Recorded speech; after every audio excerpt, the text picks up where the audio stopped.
ආයිබෝවන් මම මේ quick lesson එකක් ඔයගලන්ට අරගෙන ආවේ මම මේ මේකේ গিitar එකේ උඩ කම්බි තුන මම මාරු කරන්න යන්නේ ඔයගලන්ට පේන ඇති මේකේ গিitar එකේ උඩ කම්බි තුනම මේකේ නැහැ හැබැයි ඒත් යටම කම්බි තුන තිබුණොත් අපිට ප්ලේ කරන්න පුළුවන්ද බැරිද ඇත්තටම මම කියන්නේ පුළුවන් ඒ කියන්නේ හැම කෝඩ් එකක්ම නෙමෙයි සාමාන්‍ය කෝඩ්ස් ටිකක් අපිට පුළුවන් වෙනවා මම ඒක ඔයගලන්ට උදාහරණයක් විදිහට පෙන්නන්න දැන් ඒතකොට මේකේ අපිට පේන්න දෙන්නේ මෙන්න මේ යටම කම්බි තුන විතරයි.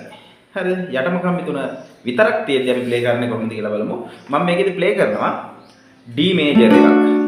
ඊට පස්සේ C මේජර් එකක් මෙන්න මේ විදිහට. මම මේ ගැන ලෙසන් එකක් දාලා තියෙනවා බලන්න එක ඇඟිල්ලෙන් කෝඩ්ස් මාරු කරමු කියලා අන්න ඒක චුට්ටක් බලන්න. ඒකෙන් තේරෙයි. ඊට පස්සේ G මේජර් එකක් ගහනවා මෙන්න මේ විදිහට. හරිද? ඔයගලට වෙනසක් තේරෙයිද කියලා බලන්න මම ප්ලේ කරද්දි. හරිද? එතකොට A මයිනර් එකක් ගහනවා මෙන්න මේ විදිහට. උඩ කම්බි නැතුනට කමන්නේ තියෙන හැඩයට ඔන්න තියන්න. පැහැදිලිද? ඔන්න E මයිනර් එකක් මෙහෙම ගහන්නත් පුළුවන්. හරිද? හැබැයි ලොකුවට සවුන්ඩ් එක આવුත් කැතයි. නමුත් ඇත්තටම මෙහෙම ගහවත් ලොකු ප්‍රශ්නයක් වෙන්නේ නැහැ. හරි මම දැන් ඒක පෙන්නන්නම් ඕගලන්ට ඔප්පු කරලා. රයිට්? අපි ගහමු සින්දුවක් මෙන්න මේ විදිහට.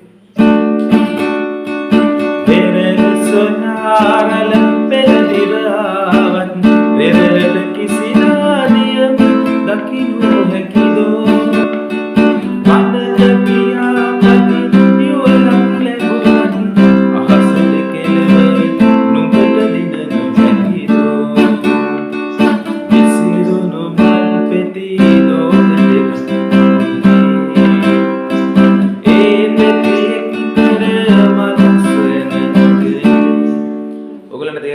ලොකු වෙනසක් නැහැ නේද මේ උඩ ස්ට්‍රින්ග්ස් තිබ්බේ නැහැ කියලා ඔයගලන්ට ලොකු අඩපාඩුවක් තේරෙන්නේ නැති වෙද. මේක මම කියන්නේ එකම හේතුව සමහර අයට මේ ස්ට්‍රින්ග් සමහරලාට ගොඩක්ම කැඩෙන්නේ මේ යටම කම්බියේ.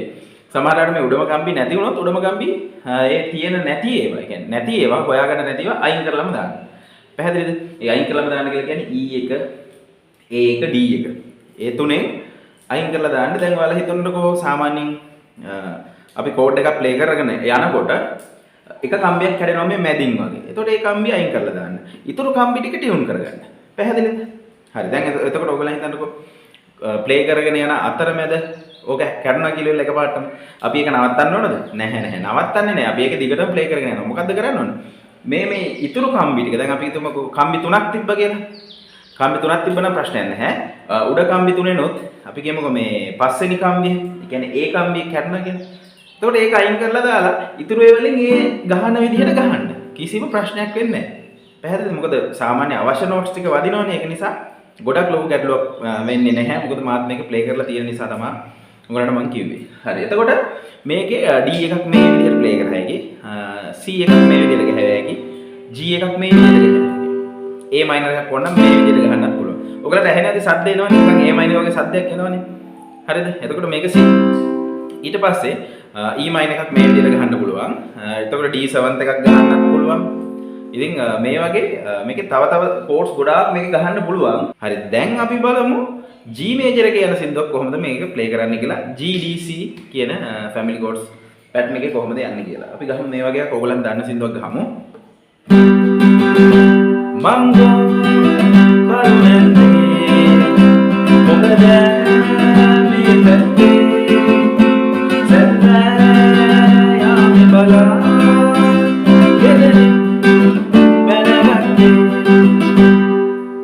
ඔයගොල්ලන්ට වෙනසක් තේරෙනවද ප්ලේ කරගෙන යද්දි? ලොකු වෙනසක් නැහැ නේද? හැබැයි මේක මෙහෙමයි. ෂෝ එක අතරමැදදී එමෙ නැත්නම් අපි ප්ලේ කරගෙන යන අතරමැදදී උඩම කම්බි තුන නැතුව එක කම්බියක් හරි කැඩුණත් මේ මෙතඩ් එක ඔයගොල්ලන්ට පාවිච්චි කරන්න පුළුවන්. ඒක මම ඔයගොල්ලන්ට ට්‍රික් එකක් විදිහට තමයි කියලා දුන්නේ. ඉතින් යටම කම්බි තුන තිබ්බත් ප්ලේ කරන්න පුළුවන්. මේ හතරක් තිබ්බත් පහක් තිබ්බත් 6 වෙනි කම්බිය අයින් වෙලා තිබ්බත් ඒත් ප්‍රශ්නයක් නැහැ. 5 අයින් වෙලා තිබ්බත් කමක් නැහැ. 4 අයින් වෙලා තිබ්බත් කමක් නැහැ. මේකෙනුත් උඩ කම්බි ටික තියෙද්දි මේ යට කම්බි ටික අයින් වෙලා තිබ්බත් ඒත් ප්‍රශ්නයක් නැහැ. මේ ඊ ෆස්ට් එක අයින් වෙලා තිබ්බත් කමක් නැහැ. ඊටු ටික අර ඒ තියන්න ඕන ඇඟිලි ප්‍රමාණයට අපි ඒක තියාගන්න. ඒ කියන්නේ තියෙන විදිහට. එතකොට ලොකු අවුලක් දැනෙන්නේ නැහැ. ගොඩක් හයියෙන් ප්ලේ කරන්න නැතුව ෂේප් එකේ අපිට මේකේ ඒ තියෙන සිටුේෂන් එක ගන්නවා අපිට ඒක හැන්ඩල් කරගන්න පුළුවන්. මම තව එක උදාහරණයක් ඔයගලන්ට පෙන්නන්නම්. E minor DC කියන කෝඩ්ස් තුන කොහොමද පාවිච්චි කරලා මේ යටම කම්බි තුන විතරක් තියෙනවා නම් කොහොමද ප්ලේ කරන්න කියලා මෙන්න මේ විදිහට. ඔයගලන් අහලා තියෙන සින්දුව මම ගහන්නම්.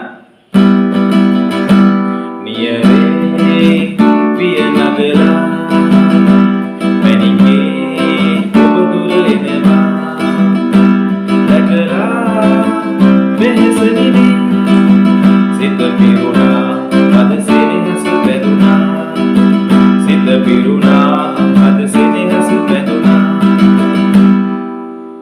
වෙනසක් තේරෙනවද ඔයගලට? නෑ නේද? හරි. ඒ විදිහට ප්ලේ කරගෙන යන්න පුළුවන් කිසිම ප්‍රශ්නයක් නෑ. හරි. තවත් උදාහරණයක් ඔයගලන්ට දෙන්නම්. මේ උදාහරණේ හතරවෙනි උදාහරණය. මේකෙදි මම ගන්නෙ A minor කියන එකයි G major කියන එකයි F major කියන එකයි. හරිද? හරි. මෙතකොට මේකෙදි E major පාවිච්චි කරන්න පුළුවන් මෙන්න මෙතෙන් නැගිල්ල තියලා. පැහැදිලිද මේක E major විදිහට ගන්න පුළුවන්. ඕනම කෝඩ් එකකට ඉන්නේ ඒ කියන්නේ ඔයගොල්ලෝ හිතන්නකෝ major minor එකකට එන්න පුළුවන් notes 3යි. එතකොට මේකේ E major එක මෙහෙම ගහුවා E minor එක මෙහෙම ගහුවා කියලා කලින් සින්දුවේ ගහුවා වගේ. අපි මම ඒකටත් ඔයගොල්ලන්ට උදාහරණයක් දෙන්න මෙන්න මේ විදිහට මේ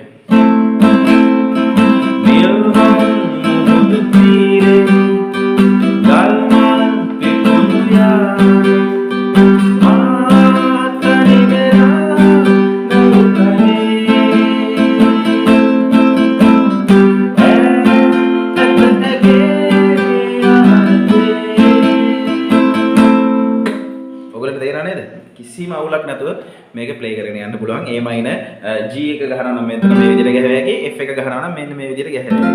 එහෙම නැත්නම් ඔයගලන්ට මේ විදිහට ගහන්නත් පුළුවන්. ඒක ගැනත් මම ඔයගලන්ට ලෙසන් දාලා තියෙනවා බලන්න. හරිද? ඔක්කොම අයින් කරලා සමහරට මේ යටම ස්ට්‍රින් තුනෙන් කට්ටිය ගහයි දන්නෙත් නැහැ. හරිද? මේ එහෙම ගහන්න යන්න එපා මුළු গিitar එකම පුරුදු වෙන්න. මම මේක නිකන් ට්‍රික් එකක් විදිහට තමයි ඔයගලන්ට කියලා දුන්නේ. හරි. එහෙනම් මේකේ මොනවද ඔයගලන්ට අහගන්න තියෙනවා නම් යටින් කමෙන්ට් එකකින් අහන්න මම කියලා දෙන්න. එහෙනම් ඊළඟ ලෙසන් එකේ ඉක්මනටම හම්බෙමු. ඔයගලන්ට සුබ දවසක් වේවා. ජය වේවා.